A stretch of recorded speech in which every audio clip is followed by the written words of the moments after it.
আমি কথা বলার শক্তি হারিয়ে ফেলি একটা অনাকাঙ্ক্ষিত দুর্ঘটনায়। ওই একটা ঘটনা আমার জীবনটাকে সম্পূর্ণ এলোমেলো করে দেয়।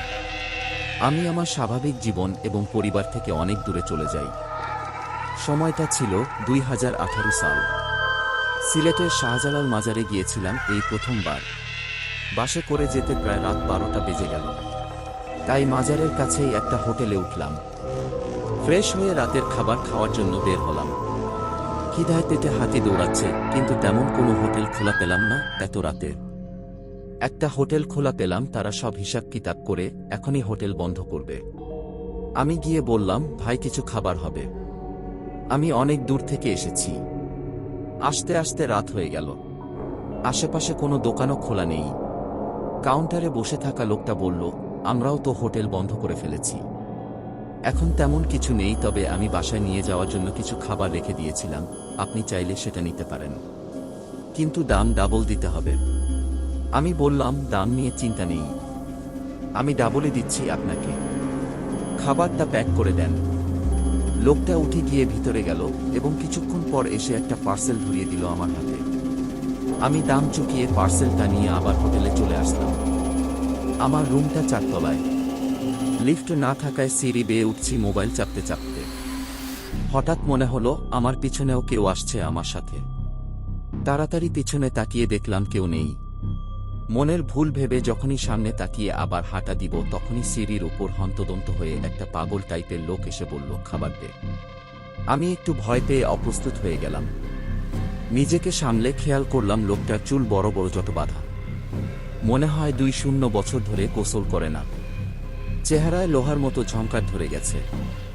হাত পায়ের নখগুলো বড় হয়ে বেঁকে গিয়েছে। আর জামা কাপড়ের অবস্থা নাই। বললাম। আমাকে এভাবে তাকিয়ে থাকতে দেখে পাগলটা মাথা চুলকাতে চুলকাতে বলল, খাবার দে। আমি বললাম, আমি অনেক কষ্টে খাবার জোগাড় করেছি, আপনাকে দিয়ে দিলে আমি খাবো কি? পাগলটা শুধু একটা কথাই রিপিট করছে বারবার, খাবার দে। আমি তাকে পাশ কাটিয়েও যেতে পারছি না। সে সিঁড়িতে এমনভাবে দাঁড়িয়ে আছে, আশেপাশে তাকিয়ে কাউকে দেখতেও পাচ্ছি না। একটু রেগে তার দিকে খাবারের পার্সেলটা এগিয়ে দিলাম। সে সাথে সাথে সেটা নিয়ে সেখানে বসেই খাওয়া শুরু করে দিল। আমি কিছু না বলে বিরক্তি নিয়ে কোনোরকম তাকে পাশ কাটিয়ে আবার সিঁড়ি দিয়ে উঠতে লাগলাম। সে 2টা কাশি দিল পিছন থেকে। আমি আবার তাকালাম তার দিকে। এবার সে তার ময়লা দাগগুলো বের করে অদ্ভুত একটা হাসি দিল। তারপর একটা আঙুল মুখে দিয়ে মুখ চেপে বলল, সাইলেন্ট। আমি এবার ভয় পেয়ে তাড়াতাড়ি সিঁড়ি বেয়ে উঠতে লাগলাম। কি মনে করে যেন আবার পিছনে তাকালাম। এবার দেখলাম সেখানে কেউ নেই। আরে পাগলটা গেল কোথায়? এত অল্প সময়ে সে এখান থেকে যেতে পারে না। তাহলে কি সে অন্য কিছু ছিল? ভাবতেই গলা শুকিয়ে গেল। তাড়াতাড়ি করে রুমে এসে ঢকঢক করে বোতল থেকে পানি খেয়ে নিলাম। ভয়ে আমার খিদে হাওয়া হয়ে গিয়েছে। সিলেট আসতে না আসতেই এ কেমন বিপদে পড়লাম। এসব ভাবতে ভাবতে কখন ঘুমিয়ে গিয়েছি বলতে পারবো না। আমার নাম গালিব আবরার। আমার বাড়ি ফরিদপুর জেলার মধুখালী থানায়। অনার্স ফাইনাল ইয়ারের পরীক্ষা শেষ করে 2 বন্ধু সজীব এবং ইউসুফের সাথে সিলেট ঘুরতে আসার প্ল্যান করেছিলাম। কিন্তু স্বাভাবিকভাবে এই হারামিগুলো হঠাৎ করেই প্ল্যান ক্যান্সেল করে দেয়। সজীবকে তার গার্লফ্রেন্ড অনুমতি দেয়নি, আর ইউসুফের নাকি ডায়রিয়া হয়েছে। আর আমি এমন একটা ছেলে যে অনেক জিদ্দি, যেটা বলবো সেটা করেই ছাড়ব। বলেছিলাম সিলেট আসব, তাই একা হলেও আমি আসবই। আর এই জন্যই একাই চলে এসেছি। আমার সবগুলো আমি কারো জন্য ভেস্তে যেতে দেই না কখনো। হঠাৎ ঘুমের মাঝে মনে হলো আমার মাথায় কেউ হাত বুলিয়ে দিচ্ছে। আমি তাড়াতাড়ি করে উঠে বসলাম। মোবাইলের দিকে তাকিয়ে দেখলাম রাত 3:05 বাজে। আমি চোখ ডলতে ডলতে আবার শুয়ে পড়তে যাব, তখনই মোবাইলে টুং করে একটা মেসেজ আসার শব্দ হলো। আমি একটু অবাক হলাম, কারণ আমার মোবাইল সবসময় সাইলেন্ট করে রাখি। মেসেজ বা কল আসলে শব্দ হওয়ার কথা না। আমি মোবাইলটা হাতে নিয়ে দেখলাম অচেনা একটা নাম্বার থেকে মেসেজ এসেছে। মোবাইল তো সাইলেন্ট করা, তাহলে শব্দ হলো কিভাবে? ভাবতে ভাবতে মেসেজটা ওপেন করে দেখলাম সেখানে একটা শব্দ লেখা, সাইলেন্ট। আমি একটু ঘাবড়ে গিয়ে ফোনটা বন্ধ করে দিলাম। কি হচ্ছে এগুলো? চোখে মুখে পানি দেওয়ার জন্য তাড়াতাড়ি উঠে ওয়াশরুমে চলে গেলাম। ভালো করে চোখে পানি দিলাম। তারপর আয়নার দিকে তাকিয়ে দেখলাম আমার কপালে একটা কালো দাগ। সেটাতে অনেক ঘষেও দাগটা উঠাতে পারলাম না। এই দাগ তো আগে ছিল না, তাহলে এটা কিভাবে হলো? কেমন যেন সবকিছু অদ্ভুত লাগছে। ওয়াশরুম থেকে বের হয়ে খাটে এসে আবার শুয়ে পড়লাম। এদিকে আমরা দেখতে পাই গালিব ওয়াশরুম থেকে বের হওয়ার পর আয়নায় কিছু রক্তের ছেটা এসে পড়ল। সেই রক্তের ছেটা দিয়ে কেউ যেন আঙুল দিয়ে কচকচ শব্দ করে লিখে দিল, সাইলেন্ট। চোখ লেগে এসেছে প্রায় তখনই আবার মোবাইলে টুন করে মেসেজ আসলো। এবার আমি আরো বেশি ভয় পেয়ে গেলাম। একটু আগে আমি তো মোবাইল বন্ধ করে দিয়েছিলাম, তাহলে মেসেজ আসলো কিভাবে? আমি কাঁপা কাঁপা হাতে মোবাইলটা হাতে নিয়ে দেখলাম মোবাইলে একটা ভিডিও চলছে। সেখানে একটা লাল রঙের প্রজাপতি উঠছে। এটা কিভাবে হতে পারে? মোবাইলটা হাতে নিয়ে তাড়াতাড়ি ভিডিওটা বন্ধ করে কেটে দিলাম। দেখলাম একটা মেসেজ শো করে আছে উপরে। আরে এটা তো সজীবের মেসেজ। আমি মেসেজটা ওপেন করে দেখলাম সজীব লিখেছে, আমি আগামীকাল সিলেট আসছি দোস্ত। গার্লফ্রেন্ড অনুমতি দিয়েছে। তুই যেই হোটেলে উঠেছিস সেটার নাম আমাকে টেক্সট করে দিস। আমি আগামীকাল আসছি। আমি কোনো রিপ্লাই করলাম না। আমার মাথায় তখন অন্য চিন্তা। বন্ধ মোবাইল খুলল কিভাবে? আর ওই প্রজাপতির ভিডিওই বা আসলো কোথা থেকে? আমার মোবাইলে ওরকম কোনো ভিডিও ছিল না কখনো। মোবাইল সাইলেন্ট থাকার পরও মেসেজের শব্দ হয় কিভাবে? কিছুই মাথায় ঢুকছে না। এবার মোবাইল সাইলেন্ট কেটে দিয়ে জেনারেল মোডে দিয়ে আবার ঘুমিয়ে গেলাম। এক ঘুমে সকাল হয়ে গেল। জানালার পর্দা ভেদ করে সূর্যের আলো এসে আমার চোখে পড়ছে। ঘুম থেকে উঠে ফ্রেশ হয়ে বেরিয়ে পড়লাম রুম থেকে। রাতের ঘটনাগুলো প্রায় ভুলেই গেলাম। হোটেলে গিয়ে নাস্তা সেরে নিলাম। হোটেলে আমার পিছনে টেবিল থেকে একটা মেয়ের কণ্ঠ ভেসে আসলো। সে হয়তো কারো সাথে ফোনে কথা বলছে। ওই বাড়িতে আমি আর কখনো ফিরে যাব না। আমাকে আমার মতো ছেড়ে দাও তোমরা। কখনো তোমাদের সামনে মেয়ের পরিচয় নিয়ে দাঁড়াবো না।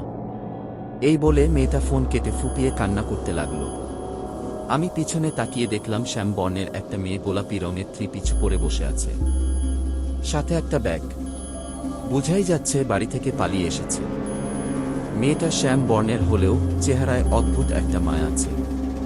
প্রথম দেখাতেই যে কোনো ছেলে ঘায়েল হয়ে যাবে। সরাসরি কথা বলতে গেলে হয়তো আমাকে চোর বাটপার ভাবতে পারে, তাই অন্য একটা আইডিয়া আসলো মাথায়। আমি ফোনটা বের করে এমনই কানে দিয়ে মেয়েটাকে শুনিয়ে শুনিয়ে বলতে লাগলাম, তুমি কি ভেবেছিলে বাবা? আমি তোমার কথা মতো ওই দাঁত উঁচা পেতনিটাকে বিয়ে করে নিব। আমারও একটা পছন্দ অপছন্দ আছে, সেটা তুমি একবারও জানতে চাওনি আমার কাছে। তাই আমি তোমাকে কিছু না বলেই বাড়ি থেকে চলে আসছি পালিয়ে। আমাকে খোঁজার চেষ্টা করো না, আমি আমার মতো থাকতে। তখনই আমার ফোনের রিং বেজে উঠল। আমি একটু ইতস্তত বোধ করে দেখলাম সজীব ফোন করেছে। মেয়েটার দিকে তাকিয়ে দেখলাম রাগান্বিত দৃষ্টিতে আমার দিকে তাকিয়ে আছে। আমি বলদের মতো দাঁত বের করে দিয়ে ফোনটা রিসিভ করে বললাম, হ্যাঁ লারপুত, ফোন দেওয়ার আর সময় পেলি না? কি একটা কাঁচা শরম পেলাম মেয়েটার কাছে। ওপাশ থেকে সজীব বলল, মেয়েটা মানে? ওইখানে গিয়ে কাউকে পটিয়ে ফেলছোস নাকি মামা? করছেস কি? আমি আইতাছি। হোটেলের নামটা তাড়াতাড়ি টেক্সট করো। আমি বললাম, তার জন্য পটাতে পারলাম কই? সব জায়গায় ঘাবলা করস তুই। ফোন রাখ। এই বলে ফোন রেখে হোটেলের নাম ওকে টেক্সট করে দিলাম। পিছনে তাকিয়ে দেখি মেয়েটা নেই। আরে এখানেই তো ছিল, গেল কোথায়? আশেপাশে তাকিয়ে খুঁজে দেখলাম কোথাও নেই। ধুর, হারিয়ে ফেললাম নাকি? তাড়াতাড়ি হোটেল থেকে বের হয়ে রাস্তার এপাশ ওপাশ দেখতে লাগলাম, কিন্তু মেয়েটাকে আর কোথাও খুঁজে পেলাম না। মনটাই খারাপ হয়ে গেল। আস্তে আস্তে হেঁটে শাহজালাল মাজারে প্রবেশ করলাম। কবুতরগুলোর জন্য দানা নিয়ে এসেছিলাম আসার সময়। সেগুলো কবুতরকে খাইয়ে পুকুরের দিকে চলে গেলাম।